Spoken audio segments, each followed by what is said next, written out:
Mabilisang balitaan, komprehensibo at totoo sa loob ng 1 minuto. Simula na ang Diskurso Tidbits. Senado, nainis sa kinatawan ng Wawaw Builders na tumangging sumagot sa Ghost Project issue.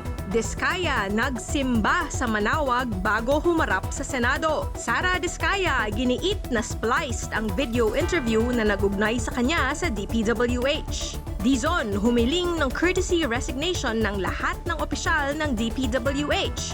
Top to bottom, Eurasian leaders nagtipon sa China sa pangunguna ni Xi Jinping. At Lovie Poe, masayang ibinahagi ang kanyang pagbubuntis. Balitang mabilis, komprehensibo at totoo. Yan ang Diskurso Tidbits. Basahin ang tungkol sa lahat ng yan at sa marami pang ibang nakatutuwa at makabuluhang balita sa diskurso.ph.